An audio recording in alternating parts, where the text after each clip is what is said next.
Здравствуйте. Мы продолжаем беседы с настоятелем Староладожского Никольского мужского монастыря игуменом Филаретом. Отец Филарет, здравствуйте. Добрый день, дорогие братья и сестры. Я очень рад нашей встрече. Спасибо вам за приглашение. Спрашивает Надежда из Волхова. Недавно умерла моя подруга.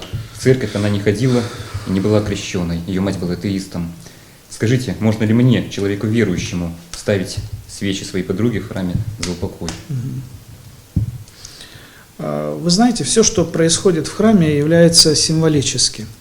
Это некий символ, это некое действие, которое за собой несет определенную смысловую нагрузку, я бы так сказал. Что такое свеча? Свеча – это наша жертва Господу Богу. Да? Хотя Богу не нужны жертвы, не нужны молитвы. В основном, конечно, это назидательно, это нужно для нас, потому что это нас воспитывает относиться к все, что связано с именем Божьим, благоговейно. И здесь же мы приходим в храм, мы ставим свечи, выжигаем свечи, знак нашей любви к Господу Богу. И, конечно же, это дар за кого-то. Обязательно мы ставим за здравие своих близких, о болящих, о путешествующих, начиная какое-то дело. Мы, конечно же, обращаемся к Господу Богу о упокоении наших близких. Но нужно понимать, что в церкви, все-таки в христианстве, мы молимся за своих. То есть те, которые, пройдя жизненный путь, приобрели Бога, они жили так же, как мы, они являются частью христианской церкви, поэтому мы за них совершаем такую церковную особую молитву. Возможно, если бы человек, допустим, был не крещеный, можно ли ставить свечу? Я думаю, что большого греха здесь нет. Вот прям сильно-сильно большого греха. Вопрос в том, что будет ли эта жертва полезна? Если человек не хотел верить в Бога, если он не искал Его, понятно, было тогда такое сложное время.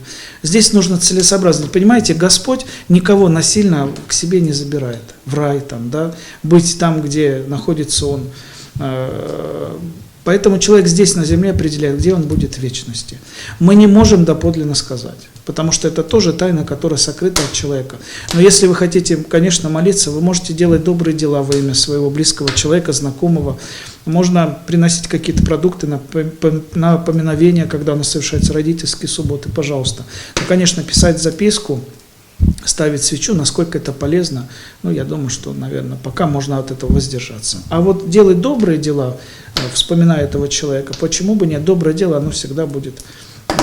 И поминать можно. Да, оно не пропадет. И следующий вопрос тоже примерно на эту тему, очень болезненный. Вопрос из Волхова. Прожили с женой 50 лет в браке. Недавно врачи поставили ей страшный диагноз – онкология 4 степени. И сказали, что жить осталось около 3 месяцев. Нестерпимые боли мучили мою супругу каждый день. Она не могла больше терпеть эти адские боли и свела счеты с жизнью. Знаю, что такие поступки церковь не одобряет. Скажите, найдет ли упокоение ее душа? И могу ли я ей ставить свечи в храме? Первое, конечно, самоубийство – это страшный грех, который не прощается ни в этом мире, ни в том. Первое. Второе. Обстоятельства в жизни здесь такие, что действительно боли, которые часто могут доводить человека просто до сумасшествия, они могут вызвать вот такое последствие, о котором сегодня вы только что рассказали. Конечно, это горе, это, конечно, боль. И часто происходят в жизни такие моменты. Что бы я советовал? Упокоение, я говорю, что мы тоже не можем однозначно сказать, потому что Господь, когда призывает человека в иной мир, Он будет искать, как человека оправдать, но не как наказать. И даже в Священном Писании есть замечательные слова: Господь человеческие намерения целует. То есть даже если человек захотел сделать добро, но не успел его сделать, Господь уже это зачтет. Да? Что касается здесь, если вы хотите совершать церковное поминовение, то в любом случае необходимо тоже так же написать письмо в епархию, приложить свидетельство о том, что человек болел. И вам уже епархия, правящий архиерей, потому что владыка, епископ, митрополит, архиепископ, они имеют такую власть определять меру молитвы за этого человека. Может, вам даже разрешат ее отпеть, совершить чин отпевания. Но это тоже нужно написать все обстоятельно, рассказать, чтобы в этом письме были указаны причины, почему так произошло. Вот, и прочее, прочее. То есть есть определенные, как бы, ну, не то что условия, а есть обстоятельства, в которых надо разобраться. Вот. А вы же можете и дома сами молиться, и дома зажигать свечи. Но это, конечно, все ваш крест, который нужно будет. Я очень сочувствую, соболезную. Вот, но надо, вот так пускай сделают, попробуют. То есть обратиться и... Да, написать письмо им, да, обстоятельно все рассказать. Спасибо. Отец Филарет, к сожалению, время нашей программы подошло к концу. И в конце программы по традиции я хочу попросить вас обратиться к нашим телезрителям. Дорогие друзья, я рад приветствовать вас из Староладожского Никольского мужского монастыря. Издревле монашеские обители были центрами культурной и духовной жизни. Из истории тех или иных монастырей мы видим, как братья в своих обителях открывали школы, училища для детей, существовали библиотеки, переписывались книги. Наше время не исключение, монастыри остаются духовными центрами культуры и возрождения. Староладожский Никольский монастырь ежегодно посещает сотни паломников и туристов. Поэтому открыть в обители, в древней обители Старой Ладоги концертный зал имени Александра Невского явилось необходимостью.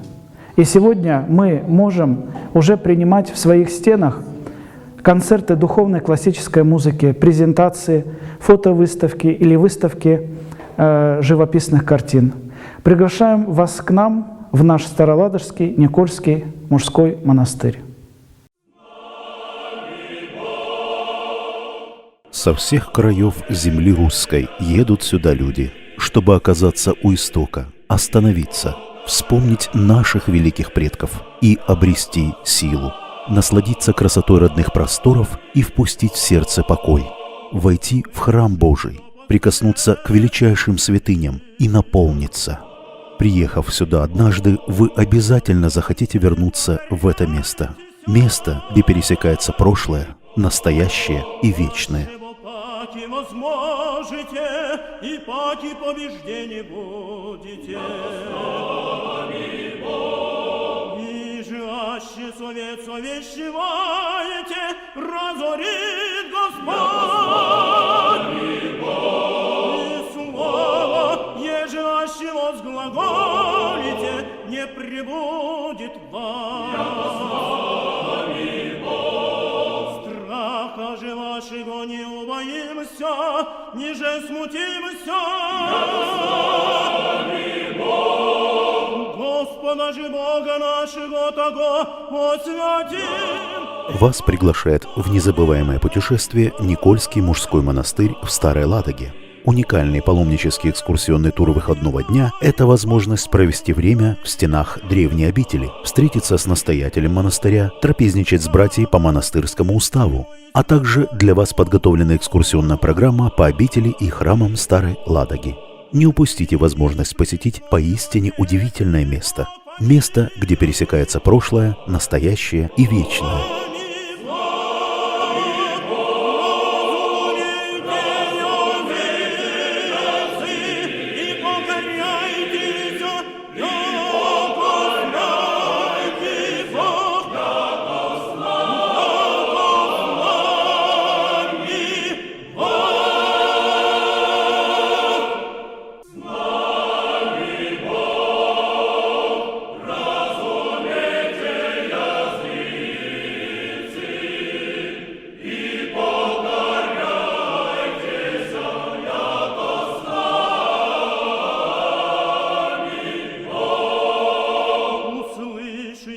Последних земли,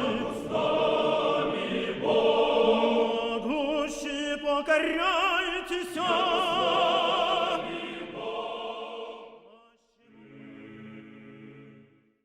Спасибо вам огромное за нашу сегодняшнюю прогулку, за интересную встречу. А я напомню, вы смотрели передачу «Беседы у камина». Дорогие друзья, если у вас есть вопросы, вы можете задать их игумену через сайт Староладожского Никольского мужского монастыря и редакцию Волховского телевидения. На этом я с вами прощаюсь. Всего доброго и до встречи.